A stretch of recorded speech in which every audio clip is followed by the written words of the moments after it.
Hi, everybody. Welcome so early in the morning. I would like to have a mere 30 seconds to pay tribute to the tribal lands that we are all on. I'm going to set my timer for 30 seconds. If you wish to, you can acknowledge your sacred tribal lands in the comments.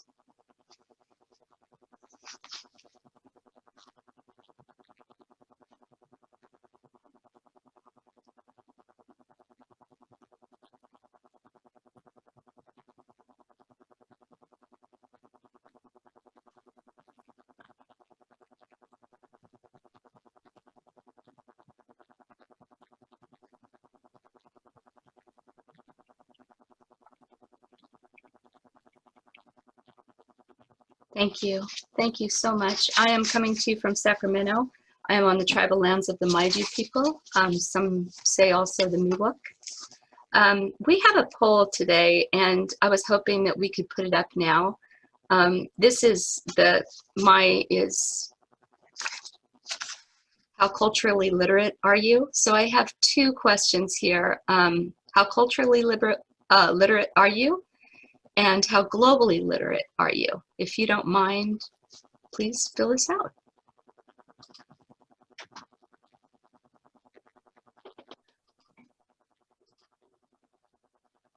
A question pops up if you could explain a little bit more about what you mean by those terms, Janet. I will. That's my presentation. Okay. So Okay, if you hear that and you are confused about it, so that's exactly what my presentation is about. Okay, sorry to interrupt. I just wanted to. Okay. I saw that in the question. Okay, good. All right. Do we have the results of those, or? It's still in progress. Okay. Yeah, it's still in progress, but if you can just vote, I see that 35 people voted now. So I will end it now. You will see. Okay. So we'll take what we have. So here, okay. you go. Here are, if everyone can see these are the polling results. And I love the unshares because this is what this is about. Hopefully, there's no answers really. I'm just hoping that we can have a lot of questions here. So thank you so much. Thank you for taking part on that. Yeah, my thing is how culturally literate are you? And let's go ahead. I'm going to go ahead and share my screen. All right. How do I get the poll out of here? I just see the poll right there in my. Okay, thank you. You just need to close it. Yeah. Okay, got it. Okay, cultural literacy is a term that was first coined in 1987 by a lifelong educator, E.D. Hirsch, when he published this book, Cultural Literacy, What Every American Needs to Know. And I bought this book for $1.99 at a thrift store because I opened it and started reading it, and it's like half theory and half list. So Hirsch defines cultural literacy as a background knowledge or pool of information that all societies share for the success, peace, and productivity of its citizens. And according to Hirsch, U.S. schools had the power to break the cycles of illiteracy and poverty, but only if they themselves changed, only if they themselves acknowledged that we are robbing our students of a shared pool of knowledge. So half of the book is a list. Hirsch had a list of things. And you see here that some of the things on Hirsch's list were the periodic table of elements, the Eiffel Tower, the Wizard of Oz, and then idioms like 40 winks. And what Hirsch couldn't see in 1987 that we know now is the impact of technology and globalization. So cultural literacy has a narrative just like education has a narrative. And that's changed. We have become a more global nation. Okay, I'm gonna give you a little test. I'm like an elementary school teacher. My thought is that if we bring this to elementary schools, we can make global citizens earlier, or at least open up a global mindset. So forgive me for this, but I'm gonna give you a little quiz. You can just think of it in your, I'm going to give you 3 questions for each slide, and then we're going to have a little answer time. So my first question for this slide is, what are these? What are they used for? And why is it so important for our country's global presence right now? Okay. This is a painting of a famous battle scene in US history, and it's a depiction of the Revolutionary War. What battle is this? Where did it take place? And what famous quote is attributed to this battle?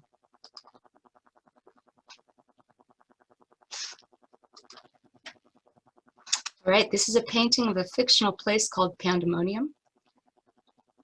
According to the name, where is this? Where did this word appear first in writing? And bonus question, what era is this painting? Can you tell by the style of the painting what era this is from?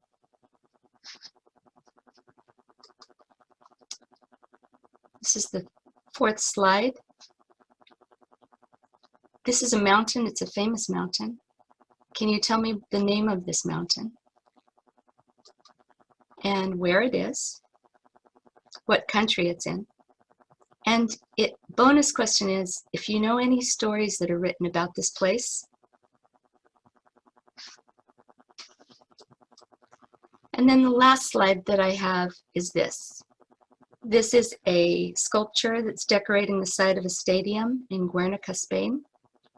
What sport are these men playing? You get extra points if you know how to spell it. And then what's happening to the sport right now on the global landscape? And what apparatus are they holding? What is this called?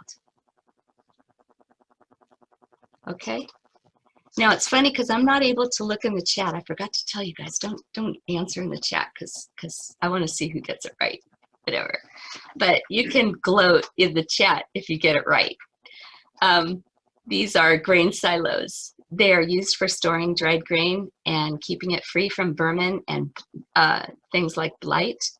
These particular grain silos are new. They are located in Ethiopia, which is on the Horn of Africa. And right now, the United States is one of the top 5 manufacturers of grain silos. And because we have reduced our exports so much, this is huge for us because we are one of the top exporters of grain silos. All right, this painting. This is actually the Battle of Bunker Hill, which actually took place on Breeds Hill.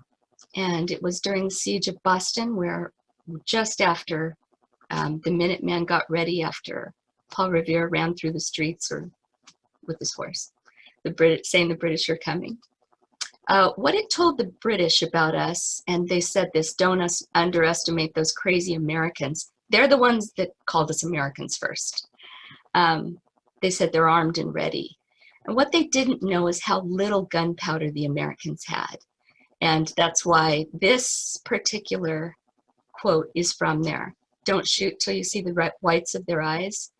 But most likely, it comes from this.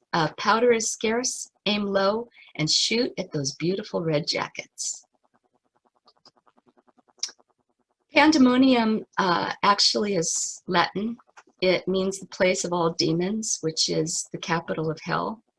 And it was first used in the book Paradise Lost by John Milton. Extra bonus points. This is a painting that was done very recently, and it is from the modern era. Just out of curiosity, I want to see how many people got this right. And I can't see the chat because I'm screen sharing. But this is Mount Kilimanjaro. Mount Kilimanjaro is actually a collection of volcanic cones. There are 3 cones, and this one here is called Kibo. It is located in Tanzania. It is the highest point in Africa and the largest freestanding mountain in the world.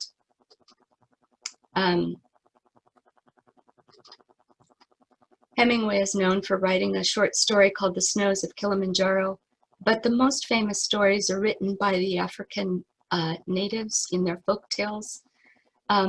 the native tribes believed that their ancestors came from this mountain, and when they were finished with this world, they returned to it. So Mount Kilimanjaro was sacred to them, and sometimes some of these tribes believed that they couldn't even touch the base of the mountain. It has another thing. There's shrinking glaciers all over the world, and the ice fields on Kilimanjaro is now being studied by environmentalists to see how quickly our globe is changing. These men are playing highlight. It is the Basque word for merry festival. And right now, it used to be this huge international sport, but it's flirting with extinction because of all different reasons. There's all kinds of gambling that goes on all day. People can lose the house in one day betting on highlight. The apparatus that they're holding is called a cesta, and the ball is made out of Brazilian rubber, and it costs about $100 for the ball they play highlight with. And so with such an expensive sport, it's disappearing. Now, why does all this matter? How do changes in technology and globalization affect the future of our education? And how can we present our educational system as it is right now in this country, looking towards a global future? And how can story help students become better global citizens?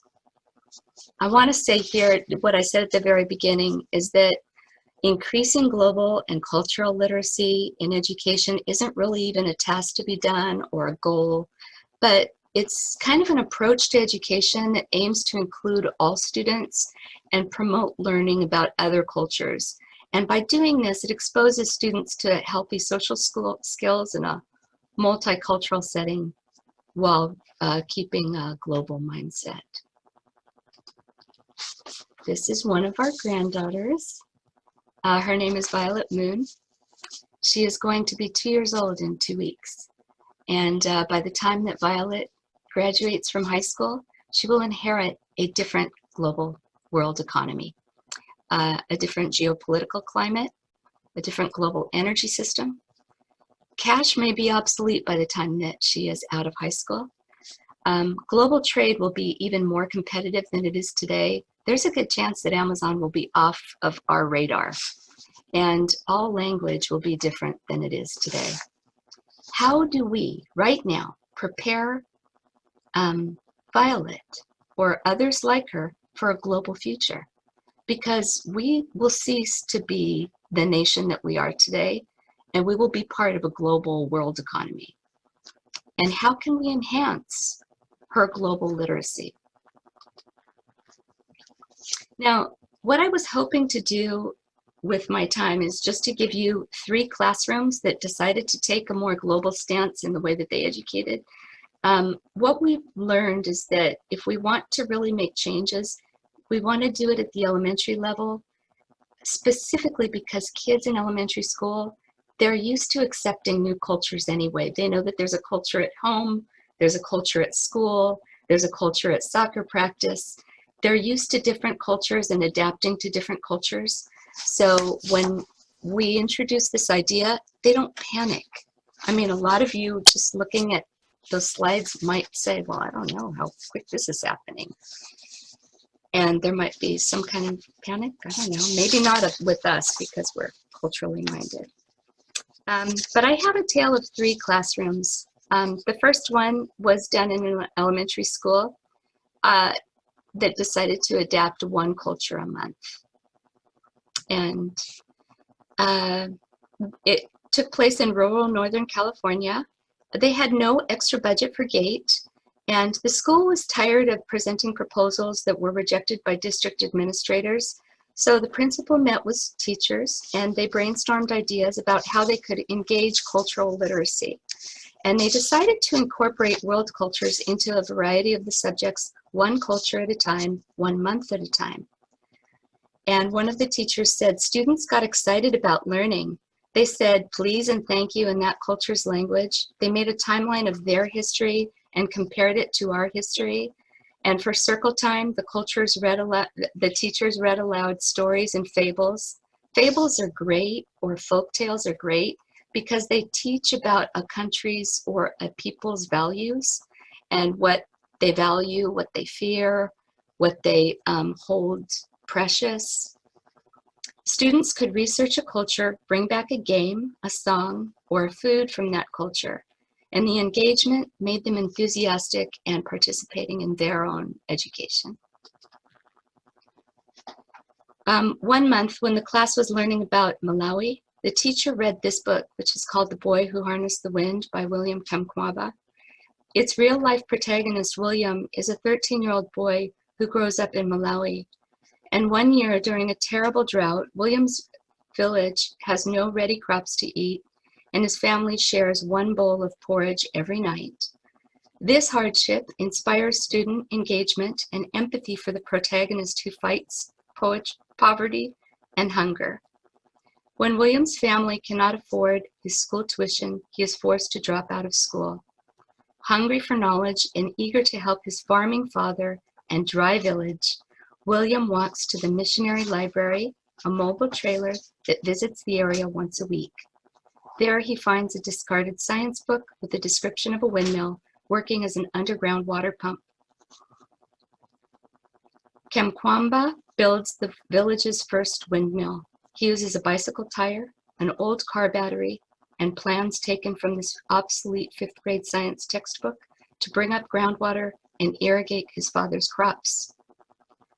Now, this story inspired discussion, and the students learned about William, his village, and his family, and the country. Where is Malawi? Why is there drought? Why can't they turn on a tap? Why are so many people suffering? And what can we do? And classroom discussions like this are powerful.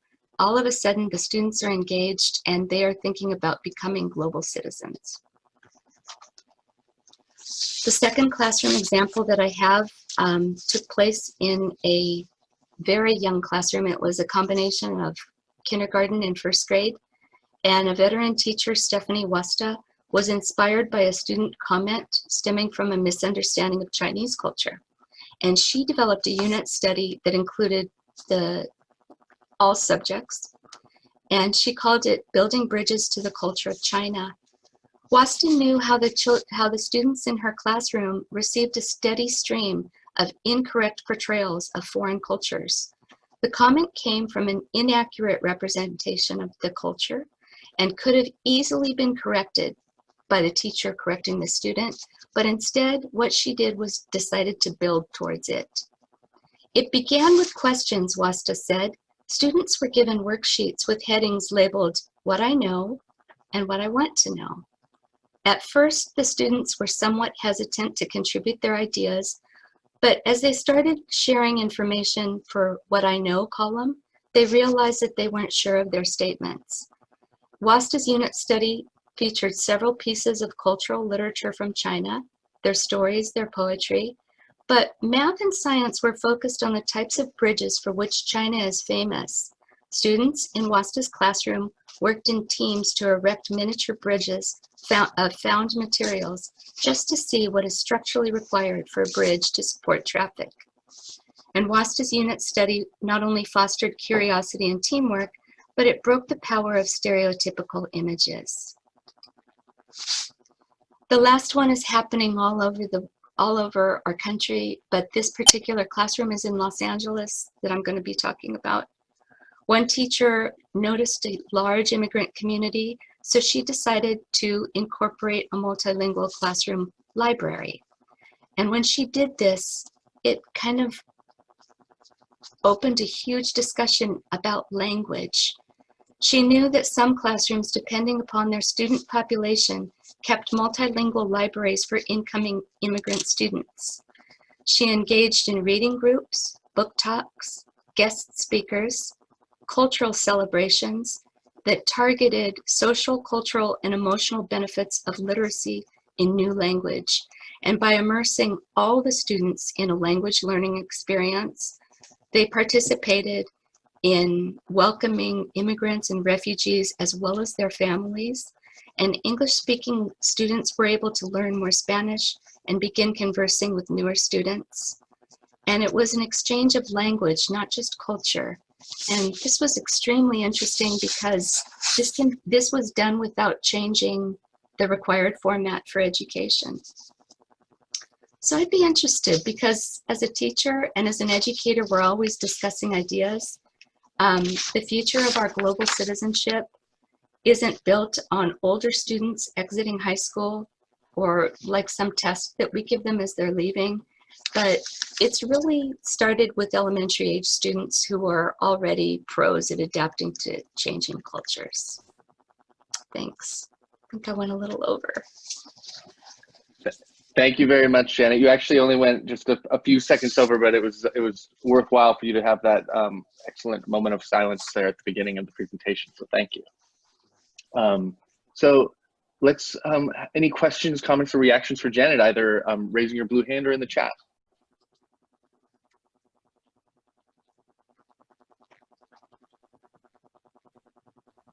I see Ismail has a question. I will spot. Okay, is he? Hi there, is he? Hi, I was trying to unmute Okay. pop-ups. I'm using my phone. Just on, I noticed something about the map you're using, that you were sharing, and I was watching this video on Facebook. I took to watching a lot of things on Facebook now during this lockdown. And there was this woman, and I can't remember her name, but I have saved her videos. And she was talking about maps. And she was saying that the map that you're using, not she didn't say the map that Janet's using, but the map that represents the size of the countries it misrepresents land size. It does. For instance, South America. Yeah, South America is like 9 times larger than Greenland, and yet Greenland is huge on that map. Thank you for bringing that up, Issy. We, as teachers, and it's funny because I needed a background, as teachers, we do love the globe. We like to have several globes in our classroom because they're an adequate representation of land size, at least on a micro level. Thank you for bringing that up. Also, too, the maps that used to be in American classrooms or United States classrooms used to have a very strange thing, which is the United States was in the middle of the wall map, and our country was humongous, and then everyone else was very small. So maps have actually made a good transition, but they are still an inadequate representation of land size. Thanks for bringing that up. And I see that John has a question. Thanks, Janet. Thanks, John. This was right on target. I just want to point out that it's very common, including here at Antioch, to think that multiculturalism and globalism are the same thing. Mm. There's a tendency in North American culture to think that a recognition of our multi-ethnic, multiracial societies is a substitute for recognizing the globe. They're not the same thing. I wonder if you have any comment on that. Thank you so much, John. What we see, like in education, is the difference between how we used to see the globe and how we see it now, and how our world is literally shrinking. It used to be, and when I started this presentation, I was using an old statistic. It used to be that 27% of Americans had passports. And so I was ready to just throw that statistic in there. Now, today, 43% of Americans have passports. So it's still not right up there with the world average, but we've increased our global transportation. So, and then this, if you add Zoom and technology into this, the world is shrinking. So our presence in the globe all of a sudden matters on a different level.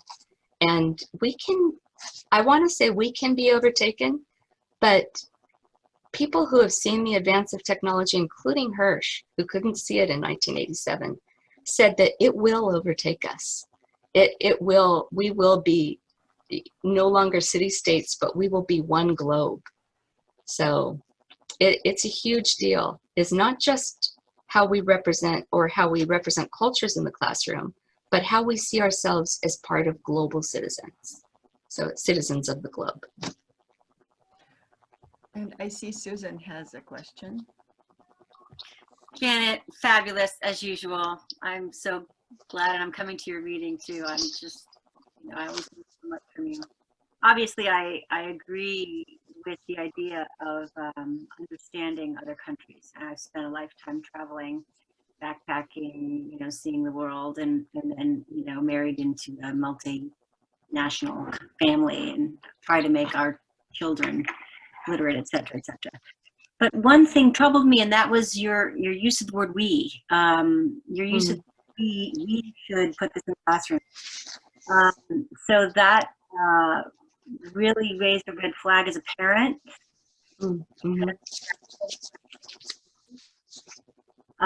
So who is this we who should, this other word should, and then who decides? Who decides what stories? I mean, with 194 countries, which cultures and what stories? And this is where I think it gets complicated. And so I just wanted you to focus a little on operationalizing and just spend a second talking about how you'd implement it. And more importantly, how instead of imposing, we would draw people through stories. Anyway, thank you. I loved your question, first of all, and you did not mention being a kick-ass helicopter pilot in your, I've also done this too. So I say that a lot, we, because I don't want to say I. And I know that it's a collective effort, and but as educators, we need to be thinking of not just us, not just our nation.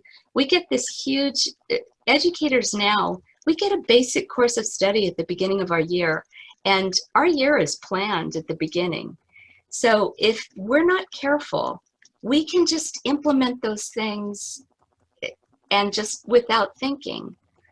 And by saying that, I mean I want to stay on task. I want to cover everything that's going to be on the assessment test so that these kids will be prepared for their future. But I want to also remember that that future is not in the course of study. We are becoming a globe. We are becoming one people. We've always been one people. But just to think of ourselves differently as citizens of this world, rather than just citizens of this country, that to me is important as an educator. The first classroom, the one culture a month, what they did in each classroom was different, but they had, I showed you the slides and there were the folk tales. They had different books of folk tales, so they just wrote those folk tales on a piece of paper, and at the beginning of the month, the kids would draw one. And they would be implementing those folk tales and that culture in the classroom. So it was like a surprise for everybody, even the teacher. That's just one way. I'd be interested in knowing anybody else's, the ways that they've incorporated cultural and global literacy into their classrooms. I'm always talking with other teachers at Antioch. Janet, I think Chrissy Garvey had raised her hand like 2 minutes ago. Hi, Janet. Hi, Christy. Hi, beautiful. Hi. Awesome presentation. Thank you. Thank you. I really love your long-term mindset, and there's this very big difference between short-term mindset and long-term mindset, and I'm just curious how you got to, and what influenced you really resonating mostly with the long-term mindset. That is, thank you so much for asking that. I'm wearing my Africa necklace here. I remember we were invited, because our church was invited to take part in a outreach to Malawi. And I was teaching full-time and my husband was working full-time. And I remember asking him if we could go. And he said, well, that would be a neat trick, just clearing our schedules to do this. And we went, and it changed my life. It just going outside of this country, not to our neighbors. I had been to Mexico and Canada before, but going off of our continent and seeing a different world, seeing something simple as the Olympics on another world scale, seeing news on another world's television, it makes you see why people say that the US has a little bit of isolationist thinking. And honestly, it exploded my world. So the desire to see this, to see kids have their world exploded at a very young age, Susan kind of touched on it. It happens in the home when this happens to parents. But a lot of the times parents are working, both parents are working 9-to-5 jobs, or they're working full-time, not 9-to-5. And it's a tough thing. It's a tough thing to increase cultural literacy and global literacy for anyone. And then you add to that, you know, in your curriculum. That's a big deal. Thanks for that question. Chris, you are muted. Oh, sorry. We are at time, Janet, but I wanted to point out one question that Amy left in the chat that I think is just good for everyone to think about as we depart, which is how can people who are not teaching still advance and promote these ideas in their day-to-day life? So, and you know what? Can I just quickly answer that with one word? Absolutely, And absolutely. That's read. Because I know that with what's happening with Black Lives Matter, people have been getting these beautiful lists together. I follow Libromobile on Instagram. There's a huge thing happening right now with Latinx literature. I would strongly suggest that you read Latin American authors right now. Huge, beautiful thing happening in the poetry circle. Poetry is always first. Do you notice that? I mean, the poets are leading us. So I know isn't Libromobile amazing? Please follow them. And on Instagram, I get all my books there now. They're also able to order if you need. Thank you.